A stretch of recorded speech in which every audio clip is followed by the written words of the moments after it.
Once again, good morning to all of you. आज आप लोग को आने वाली एग्जामिनेशन को पॉइंट ऑफ व्यू को ध्यान में रखते हुए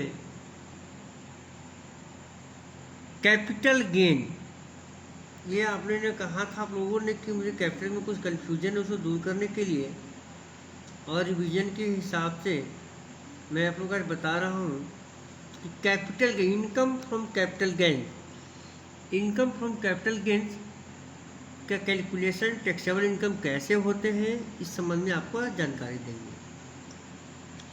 इनकम फ्रॉम कैपिटल गेन्स करने के लिए जैसे कि हम लोग यहाँ पर जानते हैं कि ये जो है कि capital gains is the fourth head of income. Income tax में मैंने आपको पहले भी क्लासेस में बताया हुआ है कि 5 हेड है income from salary, income from house property, income from PGBP, income from capital gain and income from other sources.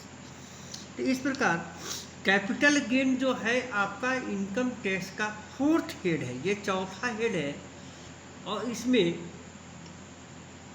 मुझको कैपिटल गेन के अंतर्गत कैसे इनकम को कैलकुलेट करेंगे, कैसे टैक्सेबल इनकम क्या होगा, ये मुझको कैलकुलेट करने सीखने हैं।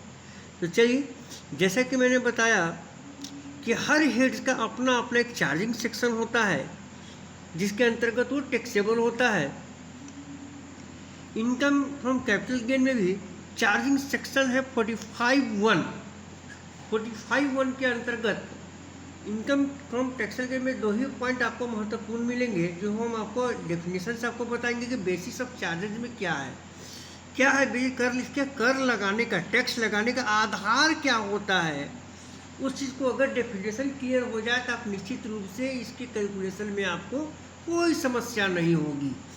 तो basis of charges, this is your basis of charges, किस बेस पर हम इनकम को टैक्सेबल करेंगे।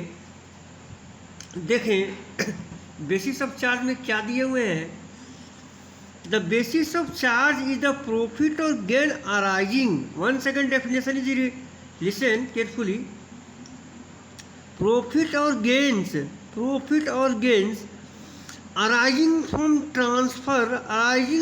ट्रांसफर, ध्यान दिया जाए, arising from transfer of capital assets, capital assets को transfer in the previous year, बल्कि यहाँ पर वर्ड लगा दीजिए same previous year, it is taxable under the head capital gains.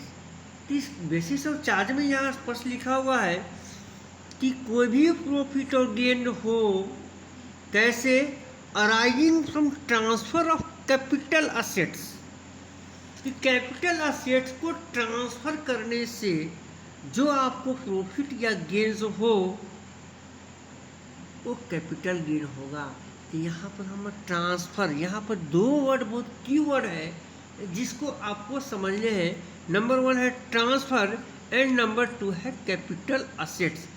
Capital assets का डेफिनेशन दिया गया अंडर सेक्शन 214 के अंतर्गत और ट्रांसफ़र का डेफिनेशन और इसको समझाया गया अंडर सेक्शन 247 के अंतर्गत, जो कि आगे आएंगे। ये दो वर्ड अगर हम लोग समझ जाएं कि ट्रांसफ़र क्या होता है और कैपिटल असेट्स क्या होते हैं, अगर इन दोनों का कंसेप्ट आपको पता चल जाए तो निश्चित रूप से आपको कैपिटल गेन चैप्टर समझ में आ जाएंगे। ठीक, ओके।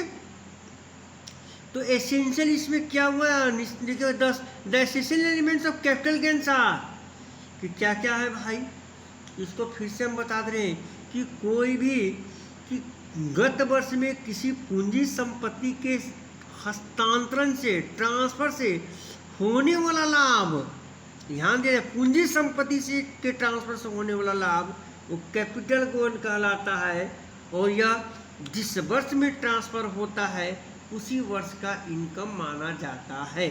अब यहाँ पर मैं ध्यान दिलाना चाहता हूँ कि प्रॉफिट जो है वो आपको पॉजिटिव भी हो सकता है और निगेटिव भी हो सकता है। गेन आपको पॉजिटिव भी हो सकता है, निगेटिव भी हो सकता है। इसका मतलब सर प्रॉफिट के साथ क्या लॉस भी हो सकता है? बिल्कुल। प्रॉफिट भी हो सकता है, लॉस भी हो सकता है, गेन प्लस में भी पॉजिटिव हो सकता है, निगेटिव भी हो सकता है। तो ये हम उसको यहाँ पर दो वर्ड सीखने हैं, ट्रांसफ़र का meaning of transfer and meaning of capital assets. इस किताब में जो कि डॉक्टर एच सी मेहरोत्री की बुक है, लिखे हुए हैं यहाँ पर कि तीन चीज़ आपका ये एसेंशियल एलिमेंट्स है, capital assets, capital transfer of capital assets and computation of capital gain, जो मैं आपको आगे आने वाले क्लास में बताऊंगा। आज हम लोग मीनिंग समझेंगे कैपिटल असेट्स। कैपिटल असेट्स कहते किसके हैं, इसको हम लोग बिल्कुल अच्छी तरह से समझेंगे कि what is capital assets. Capital assets का डेफिनेशन आपको लगभग इनकम टैक्स में सारे डेफिनेशन अंडर सेक्शन 2 के अंतर्गत दिए गए हैं। तो सेक्शन 2 सब सेक्शन 14 क्लॉज 14 के अंतर्गत कैपिटल असेट्स का डेफिनेशन दिए गए हैं। और ये डेफिनेशन क्या कहते हैं जब हम लोग पढ़ते हैं। Capital assets means, what is capital means, capital assets कहते कि मतलब क्या, property of any kind held by an SSE whether connected with his business profession or not, whether connected with his business or profession or not, कि किसी भी प्रकार का property, चाहे वह एसएससी के, एसएससी मीन्स करदाता जो टैक्स देता है, जो एसएससी के बिजनेस से कनेक्टेड हो या नहीं हो, उसका पेशा से कनेक्टेड हो या नहीं है, और one more important thing, any securities held by FII foreign institutional investor which has invested in such security in accordance with the regulation made under the securities and exchange board of India act 1992। यानी कि अगर कोई FII द्वारा securities में पैसा, securities में अपना पैसा कोई इन्वेस्ट किया गया हो, चाहे वह स्टॉक के रूप में ही क्यों न हो, वो कैपिटल असेट्स माना जाएगा। तो दो प्रकार ध्यान दिया जाए, कौन सा, कि प्रॉपर्टी ऑफ एनी काइंड, कि किसी भी प्रकार का संपत्ति है, यानी कि वो चाहे उसका घर का, एसएससी का घर का संपत्ति हो, घर का संपत्ति हो, या फिर व्यापार का, बिजनेस का, पैसा का संपत्ति हो, वो कैपिटल असेट्स कहलाएगा। तो सर क्या हम अपने घर में जो फर्नीचर, जो सोफा सेट, जो टेबल, जो टीवी, जो फ्रिज हमने रखा है, क्या कैपिटल असेट्स है? यस, बिल्कुल है। वो भी आपका कैपिटल असेट से बशर्ते कि वो पर्सनल एसेट्स के अंतर्गत ना आते हो, जिसका चर्चा हम आगे करेंगे।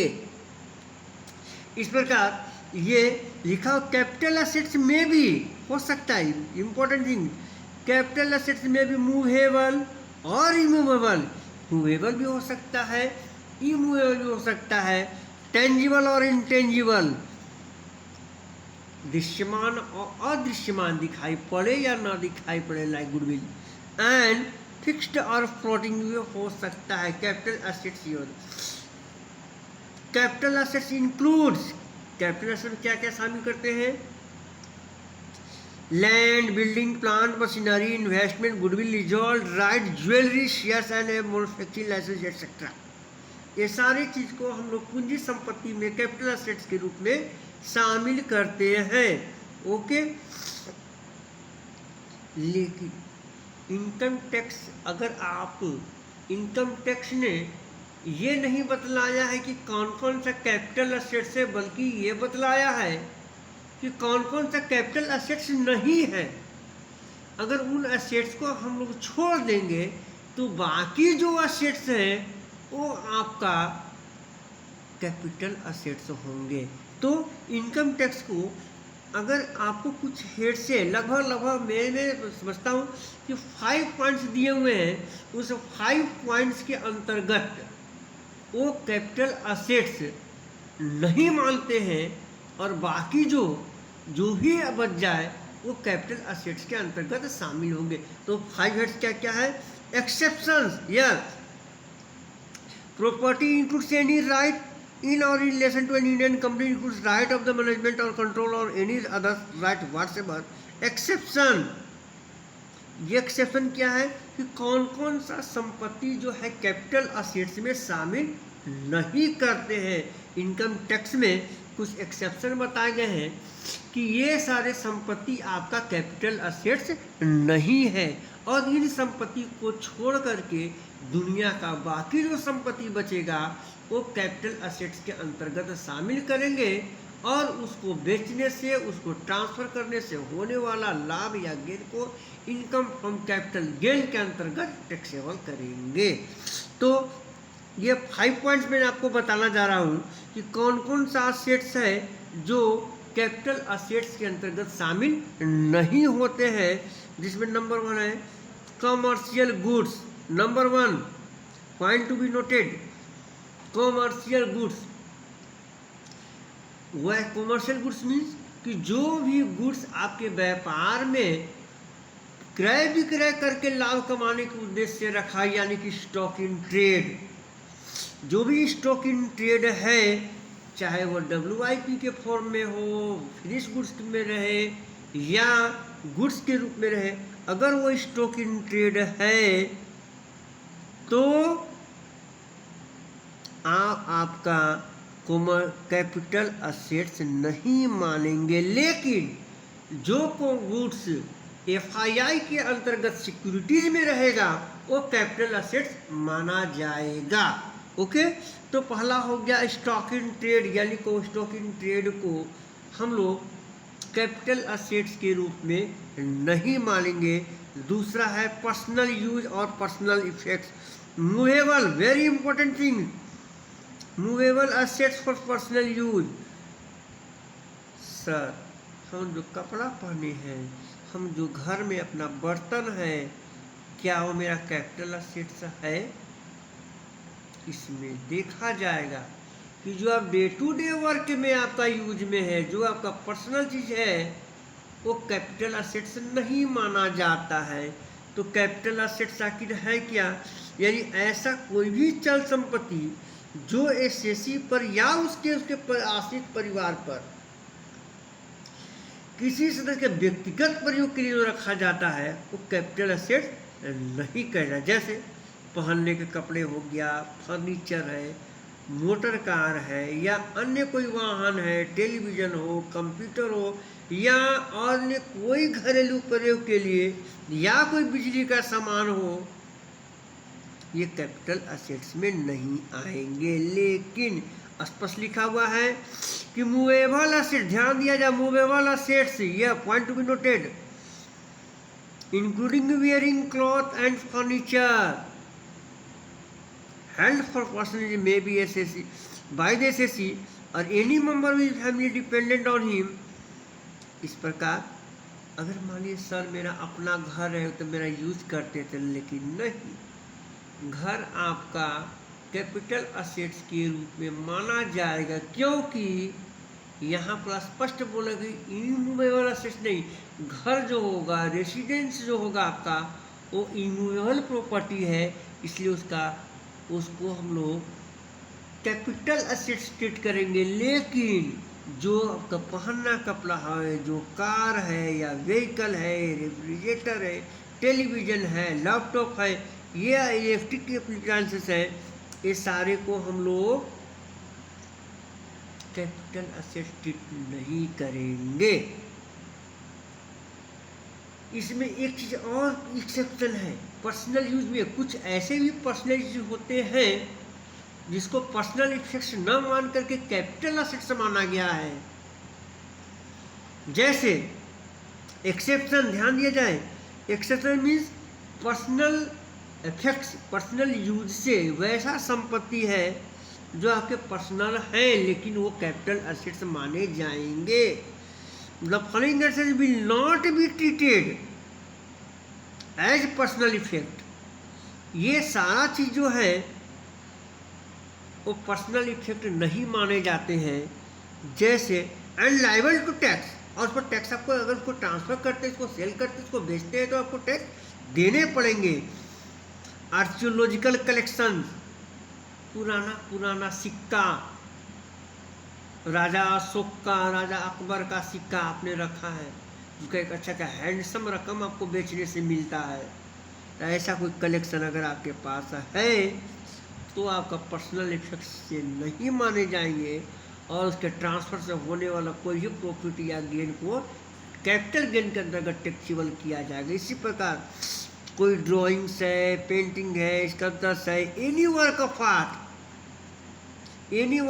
Art and once amounting jewellery for personal use. Sir अगर हम कान में, नाक में, मेरा आभूषण जिसे कहते हैं, वो तो मेरा पर्सनल यूज है, बिल्कुल नहीं। अगर कोई भी प्रीशियस थिंग्स, कोई भी रत्न, कोई बहुमूल्य रत्न अगर आप यूज करते हैं तो कैपिटल असेट्स माना जाएगा। इस प्रकार ज्वेलरी को कैपिटल असेट्स ही मानेंगे और इसके संबंध में स्पष्ट बताया गया है, यानी कि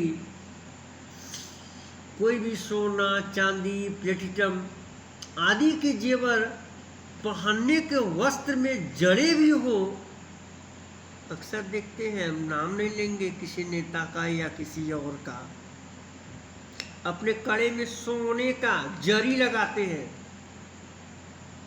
जरी कपड़ा में जर लिए, कपड़े में सी दिए, सेविंग आर्ट, वो सारे आपके पर। तब आप ये नहीं कर सकते तो मेरा कपड़ा है, ये मेरा पर्सनल इफेक्ट जी नहीं। बहुमूल्य रत्न उसमें जड़े हुए हैं, सोना चांदी का काम किया हुआ है उसमें, तो वो आपका कैपिटल असेट्स माना जाएगा। और कोई भी प्रीशियस और सेमी प्रीशियस स्टोन्स वेदर और not set in any furniture, चाहे किसी फर्नीचर में सेट हो या ना हो, यूटेंसिल और अदर आर्ट यूटेंसिल, ध्यान दिए, कहानी में आप लोग को बताऊंगा, एंड अदर आर्टिकल्स और worked of seen on any wearing apparel. अगर बहुमूल्य नग, चाहे फर्नीचर, बर्तन, वस्त्र अथवा अन्य किसी वस्तु में जड़े हो अथवा नहीं हो, आपका कैपिटल असेट्स माना जाएगा। फिर से मैं बता दूँ, यानी कि अगर कोई बहुमूल्य रत्न है आपके पास, चाहे रत्न में जड़ा हो किसी चीज़ में या न जड़ा हो, वो ज्वेलरी कैपिटल असेट्स माना जाएंगे और उसको ट्रांसफर से होने वाला प्रॉफिट कैपिटल गेन के अंतर्गत टैक्सेबल होगा। एक कहानी मैं यहाँ बता देना चाहूँगा। एक व्यक्ति था, इसका नाम था बनारसी लाल, काफ़ी गरीब, खाने पीने को मुहताज था। वो क्या किया कि वो जिंदगी से निराश होकर के फांसी लगाने, मरने के लिए मरने को सोच रहा था,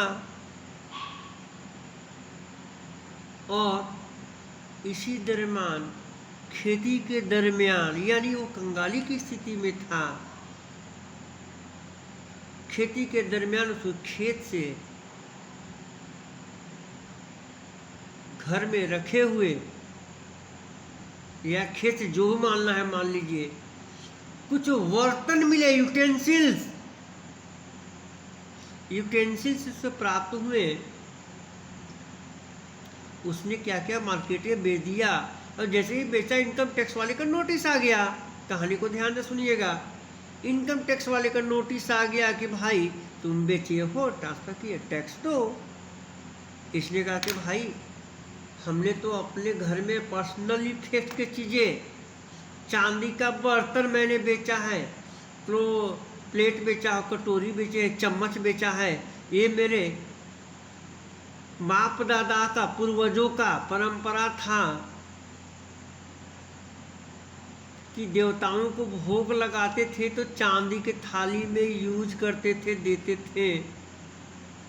तो ये तो मेरा पर्सनल इफेक्ट है, और पर्सनल इफेक्ट है तो कैपिटल एसेट्स नहीं है, और जब कैपिटल एसेट्स नहीं तो इनका टैक्स हम क्यों दे। मामला सुप्रीम कोर्ट ने स्पष्ट बताया। क्या बताया? ये देखने से तो नहीं लगता था कि व्यक्ति चांदी के थाली में खाना खाएगा, तो उसकी बातों में कि ये परंपरा का हवाला देते हुए कि उसके बाप दादा जो थे अपने देवी देवताओं को भोग लगाने के लिए बर्तन बनाए थे। ध्यान, ये बर्तन को उन्होंने बेचा था। सुप्रीम कोर्ट ने माना कि ये इसका पर्सनल इफेक्ट है, ये परंपरा के अंतर्गत चांदी का बर्तन रखे हुए था, इसलिए इस पर टैक्स इसे नहीं देना होगा। दूसरी तरफ इसे मिलता जुलता कहानी सुनेंगे ध्यान से। एक राजा थे, पैसे की आवश्यकता पड़ी, वो क्या कि अपने राज्य खजाने से सोने के सिक्के, चांदी के सिक्के मार्केट में जाकर बेचा। इनकम टैक्स का नोटिस आया, आपने बेचा है, टैक्स दीजिए। तो बोले तो मेरा पर्सनल इफेक्ट है, इनकम टैक्स वगैरह नहीं, बिल्कुल नहीं। ये आपका पर्सनल इफेक्ट कैसे है? बोला कि हवाला देकर बनारसी लाल तो बेचा था, तो उसका तो टैक्स नहीं लगा, तो मेरा टैक्स क्यों लगेगा? इनकम टैक्स बोला बनारसी लाल की ऐसी स्थिति नहीं थी, वो चांदी के बर्तन में खाए, उसने बर्तन बेचा था, लेकिन आप महाशय आपने तो सिक्का बेचा है, सिक्का का कोई परंपरा नहीं है, और ये वही सिक्के हैं जो आपके पूर्वज ने जनता से लगान के रूप में वसूले थे, लगान लगाए थे, लगान लगाने से वही सिक्का के रूप में आपके पास खजाना के रूप में है। यानी अगर आप बर्तन बेचते हैं, चांदी का बर्तन बेचते तो वह पर्सनल इफेक्ट है, लेकिन अगर सोने के सिक्के, चांदी के सिक्के अगर आप बेच रहे हैं तो आपका पर्सनल इफेक्ट नहीं माने जाएंगे और उस राजा को टैक्स देना पड़ेगा। ओके, चलिए आगे come to the point now. पहला पॉइंट बताया कि कुछ असेट्स ऐसे हैं, 5 असेट्स मैंने बताया कि कुछ को कैपिटल असेट्स नहीं मानते, जिसमें कॉमर्शियल एस्टेट्स, मूवेबल असेट्स और फॉर पर्सनल यूज। और तीसरा agriculture land, very very important. ऐसे एग्रीकल्चर लैंड के संबंध में मैं आपको बहुत डिटेल से बताऊंगा। एग्रीकल्चर लैंड जो है कैपिटल असेट्स नहीं माना जाता है, तो आपको ये जानना पड़ेगा सर कि आखिर एग्रीकल्चर लैंड कहते किसे हैं। बहुत अच्छी बात है, सीधा से इसका तो हम लोग जब सेक्शन पढ़ेंगे एग्रीकल्चर लैंड के विषय में, इनकम के संबंध में, तो हम बताएंगे डिटेल से। अभी कैपिटल गेन के पर्पज से मैं बता दे रहा हूँ कि एग्रीकल्चर लैंड के क्या शर्तें हैं, उसको आपको समझने की आवश्यकता है। चलिए मैं एक पेज की सहायता समझाता हूँ कि पेज ले रहा कि एग्रीकल्चर लैंड कहेंगे किसे।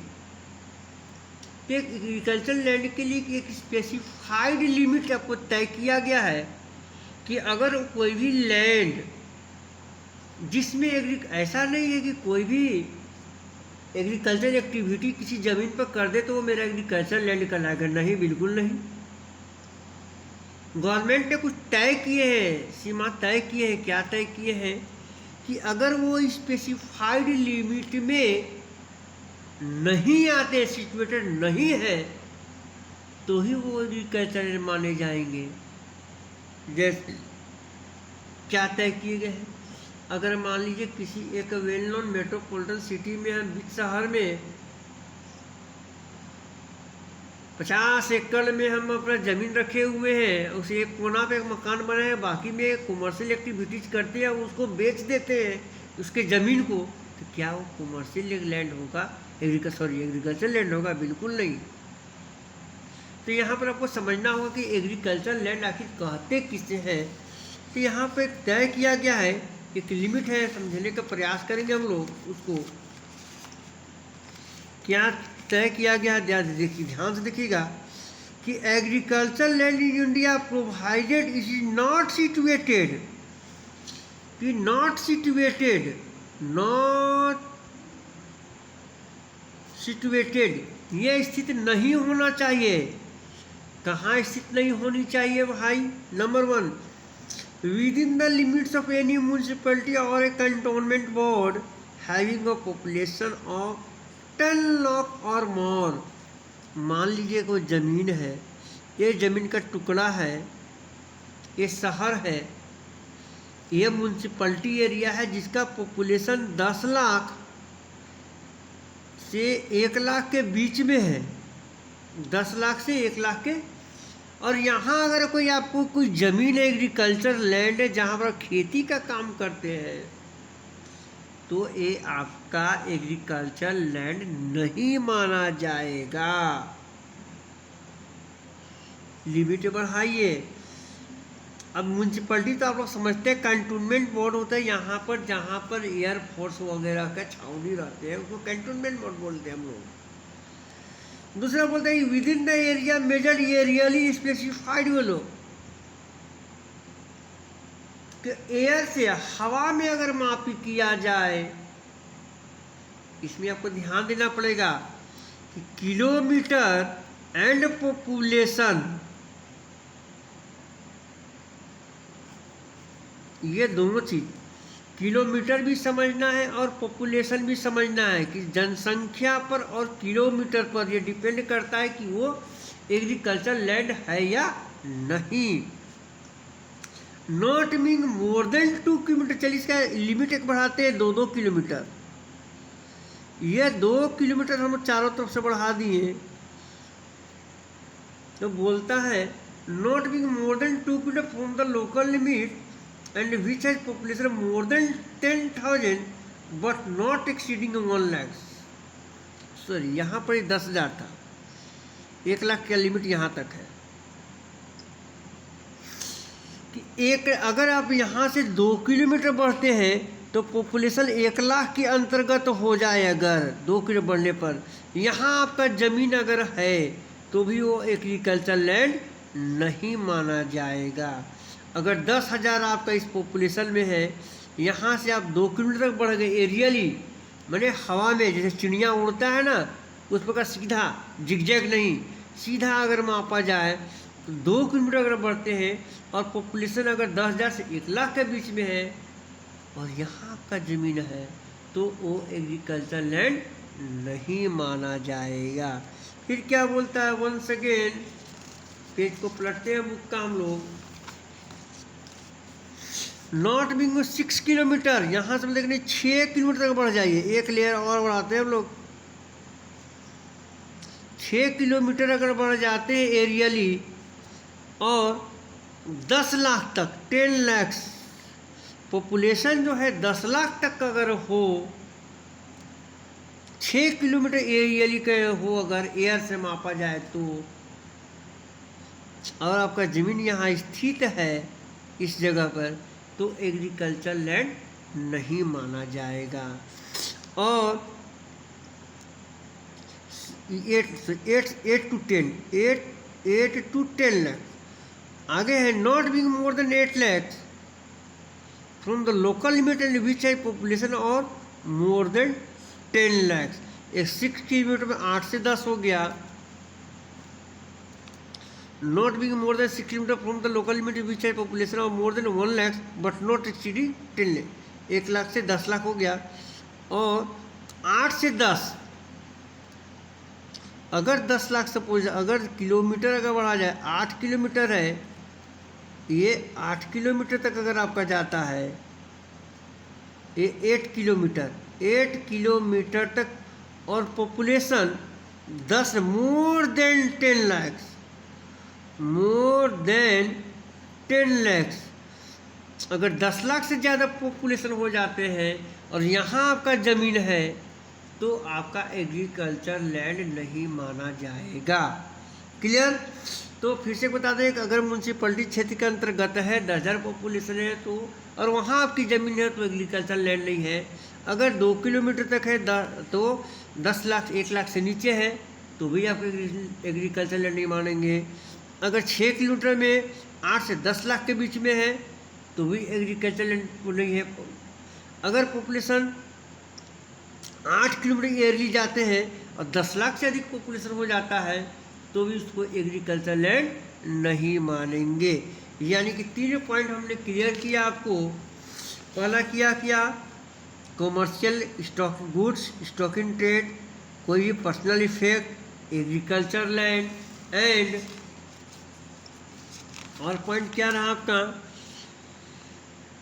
4th पॉइंट है स्पेशल बियरर बॉन्ड, इसको लोग बोलते हैं स्पेशल बियरर बॉन्ड्स। अगर कोई स्पेशल बियरर बॉन्ड्स है जो सरकार आपको मुसीबत के समय में जारी करती है, या कोई गोल्ड बॉन्ड्स हो, नेशनल गोल्ड स्कीम बॉन्ड है, गोल्ड डिपॉजिट बॉन्ड्स हो अगर आपके पास है ना,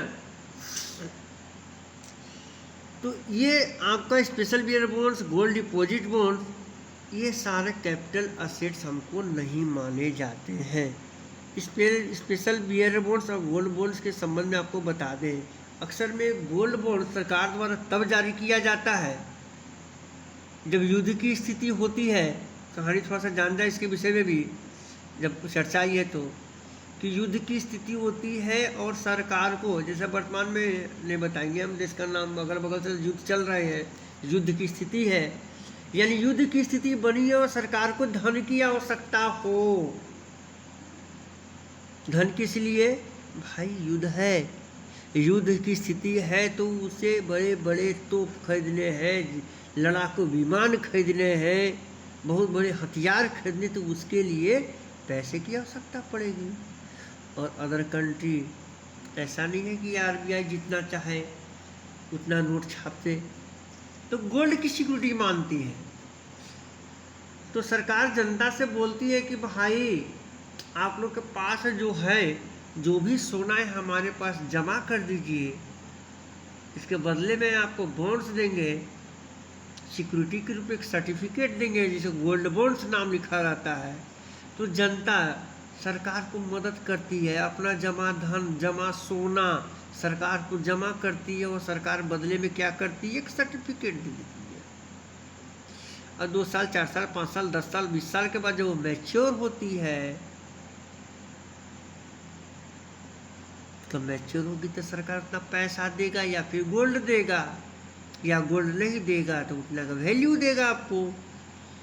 तो सरकार ये नहीं बोल सकती है कि टैक्स दो, तो जनता बोली कि भाई अब मैंने तो आपको मुसीबत में जमा, मुसीबत में मैं आपका साथ दिया, अब हमसे टैक्स लोगे। तो इसीलिए gold bond, special bearer bonds को कैपिटल असेट्स नहीं माना जाता है। ओके, आज हमने आपको कैपिटल असेट्स के बारे में आपको जानकारी दिया। स्पष्ट रूप से बता दें फिर से एक बार वंस अगेन कि बेसिस ऑफ चार्जेस क्या है, कि basis of charge the profit और gains arising from the transfer of capital assets, कि कोई भी कैपिटल असेट्स को ट्रांसफर करने से जो आपको प्रॉफिट या गेन्स होगा वो इस हेड के अंतर्गत टैक्सेबल होगा। यह प्रॉफिट निगेटिव या पॉजिटिव दोनों में से कोई भी हो सकता है। और अगर हम दो टर्म को समझ लें तो बिल्कुल कि अगर ट्रांसफ़र और कैपिटल असेट्स, आज के क्लास में मैंने आपको कैपिटल असेट्स के बारे में बताया है, नेक्स्ट क्लासेस में मैं आपको ट्रांसफ़र किसे कहते हैं, ऐसे सीधा सी बात है, ट्रांसफ़र का मीनिंग होता है कि अपने पास से किसी को कैपिटल असेट ट्रांसफ़र कर दे देना। इसका बृहद मीनिंग मैं नेक्स्ट क्लास में आपको बताऊंगा कि ट्रांसफ़र किसे कहते हैं। ठीक है, wait for my next video. Next class में इसमें मैं आपको बताऊंगा ट्रांसफ़र का मीनिंग, ट्रांसफ़र और कैपिटल असेट्स, ये दो महत्वपूर्ण पॉइंट हैं कि कैपिटल असेट्स को जानना और ट्रांसफ़र का मीनिंग जानना। Thank you for watching, wait for my next video. Okay, धन्यवाद। हाँ, ये वीडियो आपको CSC commerce study circle coaching centre द्वारा प्रोवाइड किया जा रहा है। मैं रूपेश कुमार। ओके।